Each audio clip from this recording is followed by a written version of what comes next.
everyone, Outdoor Enthusiast 88 here again. So I want to do a review on how to build your own AR, as well as kind of show you towards the end of the video some of the range accuracy you'll get out to 75 yards or so. Now, a lot of you might think, building your AR, it's kind of a daunting task. It sounds like a lot of work, but really if you kind of price out your parts, do a lot of research on what you really want, what you need out of this AR, you can come in at a low price and it's really not that hard to put together. I would really think, an AR is very similar to almost like an adult Lego. You can take pieces off, put pieces on, customize it any which way you want, and building it is no different. So, to begin, the three most important and most expensive parts to the AR are going to be your lower receiver, just the lower, your barrel, and the rail you choose. It could be cheap, it could be a mil-spec polymer rail, or you can go with a free float, which is part of the reason why I decided to build an AR, because that way when you build it out, you can actually build one for cheaper than what you would pay for the same AR in the store. And you get everything you really want on there, like coloration, accessories, all that good stuff.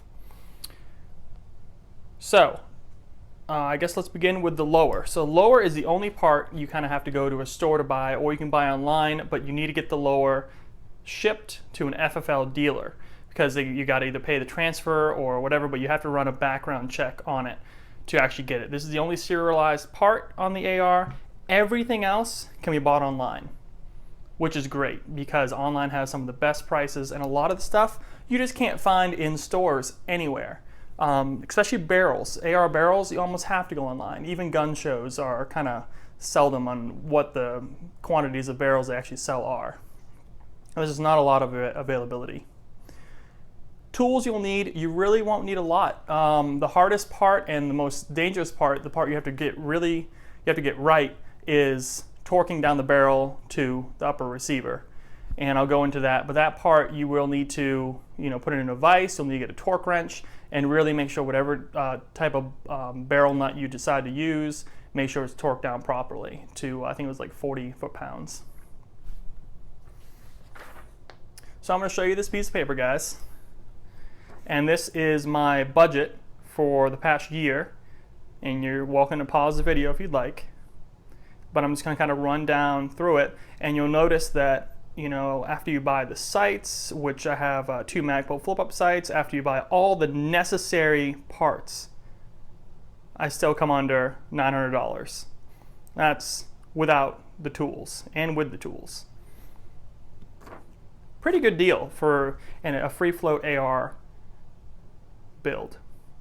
And of course, you can probably knock off $200 to $300 off that price. You can build an AR. You can buy an AR. If you want a plain Jane AR, you can buy them for $500-600. Ruger has a 5.56 AR that's priced about $600, $650. There's a bunch of companies online you can buy straight from online that sell ARs starting at $499. But again, sometimes they don't come with sights. Sometimes they don't come with anything besides just mil-spec. So if you just want an AR that works, that's great. Maybe the barrels aren't very fancy. And actually, one of the things you can do is some of the barrels you can get a barrel for an AR for $80. Okay, if you just want a barrel for an AR, $80. It won't be chrome lined, won't be anything fancy, but it'll work and it's safe to use. This Anderson barrel I have here is a 16-inch 1-in-7 twist chrome line barrel, and those will run you about $130. But if you want an even more accurate barrel than that, you're gonna have to start paying $200-300. So just remember that. And same goes for the rail. So the rails, you can get a $30, $20 Magpul rail, or you can go all the way up to several $100s to get a really nice free float rail. These UTG rails are priced pretty competitively, and you can check out my video on that particular rail. But UTG, you'll notice, they're priced within $100 to $200, which is very competitive for a free float rail, and you can get cheaper. Again, I talk about all the free floats in that video, so check that out. Sights, these are $30-40 a piece for the Magpul, but you can go ahead and go fancier. You can go really cheap, especially if you go with just the mil-spec and get like one of the removable carry handles. So you can go with just a front sight post. You don't even have to go with a free float. That stuff gets a little cheaper. The big trick is to find things on sale, which is why I took my time over a year to actually build this. And the first part I got was this lower receiver, and that ran a little over $100. And then I went and started picking parts off online. Got a Magpul buttstock there, the CTR. I got a Magpul pistol grip. I got a ground zero precision deadbolt bolt carrier group. Performs flawlessly, by the way. You'll see in the video later on that bolt carrier group is amazing. Eats steel. It helps with any kind of brass. No problem whatsoever. I did go with Spikes Tactical for the lower and the upper receiver. I just kind of made them. I figured I'd pick a brand and go with it, right? So, it has some nice coloration there. Very well done lower receiver and upper receiver. Fits great, no wiggle at all. The only wiggle you're hearing is the stock there at the end jiggling. So I did go with a little more advanced. This is where you kind of pick and choose what you want, right? I went a little more advanced charging handle, and this charging handle is from Bravo Company. It's one of the BCM gunfighter models there. And again, you can go as fancy as you want. You can go as cheap as you want. Those run $40. You can buy a charging handle for $10. You can buy a polymer lower receiver. You can buy a polymer upper receiver. Wouldn't recommend it, but you can. Anderson sells cheaper lower receivers as well. You can get those for, I think, under $50. So it's all what you want to put in. I also went with the Spikes Tactical Premium Parts Kit. I think those are like $60. But it came with, what's funny, it came with all the parts for the lower receiver, and that was easy. You don't really need a vise or anything like that. You don't need any kind of special block or anything to install all those pieces. You need like a simple punch kit and a little hammer, just to kind of get all the pins in place and line everything up with the trigger group and all that good stuff. And then install your pistol grip. Pistol grip, the parts kits usually come with like a regular mil-spec pistol grip, but I went ahead and got the Magpul, upgraded that. What else? Buffer tube, you had to buy out separate. Buffer tube you can buy pretty cheap. I think buffer tube with the spring was like $30. Again, it was Anderson. A lot of stuff on Anderson if you just want to get kind of middle of the road quality. Just go there, check out the website. They have a lot going on. And I believe I bought the gas tube, and the gas tube I got for $10, I think off Amazon. The gas block, the low profile I got with the barrel from Anderson. And of course then they sold out of pretty much everything, so keep your eye out for those. I added a cheap little sling adapter on there. Not a big fan of this one. It's just not enough room for some of the slings for like a single point sling attachment. Probably remove that, put a QD mount on there for a quick detach sling. Moving down, I did some of the stuff that wasn't on the budget. I got a little sling adapter here off eBay. If you wanted a 2-point, I got a Magpul angle foregrip, works really well. I got an extra rail for the UTG, and these rails are really cool because it comes with 3 of these little ones, but you can go get the longer ones for really cheap, and they screw right into the panels. So instead of doing key mod or like the Magpul M-Lock, you can actually go and, if you do this cheaper UTG version, they have their own proprietary rail, and again, that's in my rail video I was talking about. So it's pretty cool. You can screw them in. You have a little bit of rail space on the end here to mount a GoPro or something like that. Magpul flip-up sights. I did add a flashlight. I already had this mount from a shotgun I had, so I went ahead and added a flashlight to there. A little mount, just mounted to the rails. It's great because you can actually go and, while you're using the angle foregrip, just move your thumb over.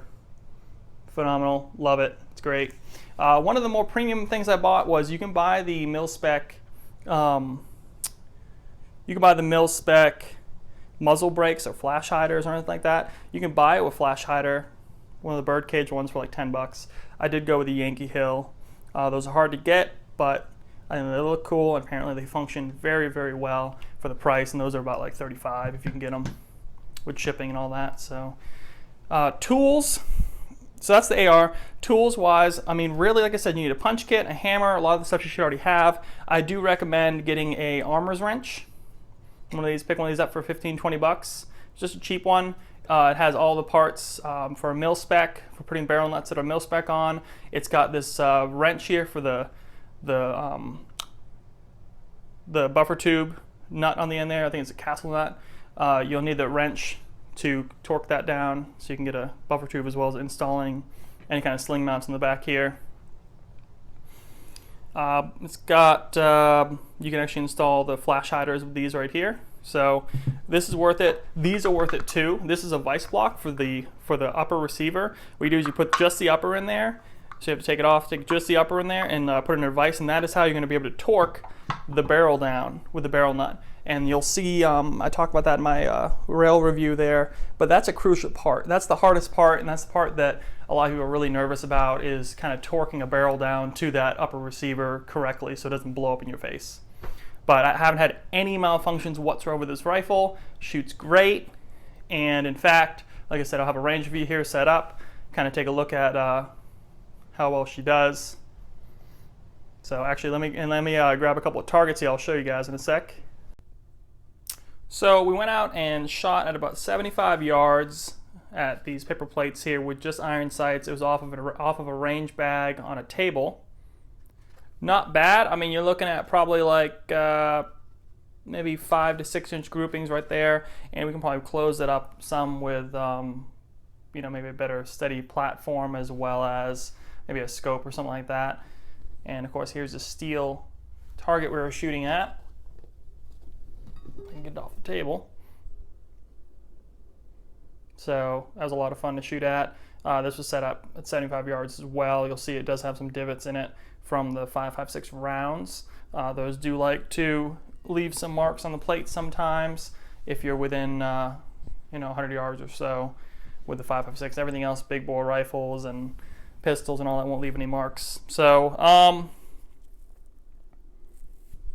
yeah, I mean, you know, I think the neat thing is about building your own AR is the price point, as well as the fact that it's just a lot of fun, and you get the rifle you get is one you really want. You know, it's all the pieces you want. You hand selected them all. You built it piece by piece, so you know what goes into the rifle. You know all the parts function, and the accuracy. I mean, out of this Anderson barrel, you know, it's not a $200 barrel, and it is chrome line, so a lot of people say chrome line makes it a little less accurate than some of the non-chrome line, like stainless steel, that are $300. But I will say for this, I mean, these are all headshots with iron sights. I mean, a headshot at 100 yards, I'll take that any day. So yeah, I mean, take a look at this again, guys, if you want.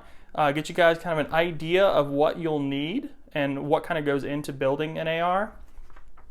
And as far as anything else I'd add to this AR in particular, after I've shot it a few times now, probably put a couple hundred rounds through it, no problems whatsoever. Like I said, each steel, brass, all that good stuff. I would probably add a red dot on there, so get a mount with maybe one of the primary arms red dots. I do think I would add maybe I could do the Magpul bad lever up here, which is kind of a neat accessory. It's not really necessary, but it would be nice to, again, you have no jams, right? So you don't have to worry about clearing it as much since it hasn't jammed yet. So, but it would be kind of cool to have the bad lever. You see a lot of people talking about that. The other thing I would probably add was maybe put a scope on there instead of the red dot, so I can switch it up and kind of put a scope on there and see what you can do out to 200-300 yards, and see if we can hit some steel at that kind of distance with a scope. So, but yeah, enjoy this range video coming up, and thanks for watching. All right, guys, we're out at the range today. We're gonna go and try to shoot a few rounds at about 75, 50 yards, somewhere around there, and let's see how she does with the AR build.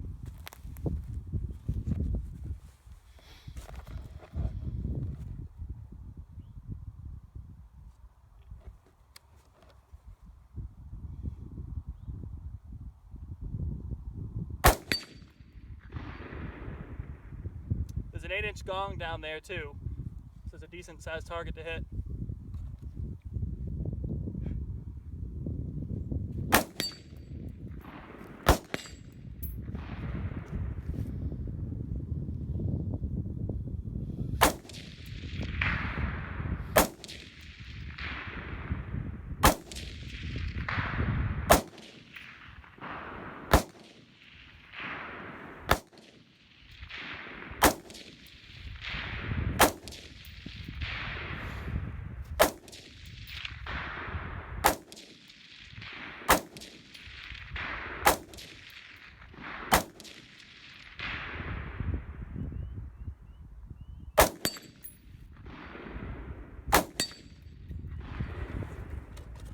that's it. Let's go see how she did. Pretty nice grouping over here on the steel target. Follow over here. Pretty decent, really. You got about a 5-inch grouping, about 75 yards. Can't complain. So the issue is, guys, if you build your own AR, this is about the grouping you'll get. And of course, you got the Anderson barrel on there. So if you're interested, it's a good budget barrel to buy. Thanks for watching, guys. Subscribe to the channel and have a good one.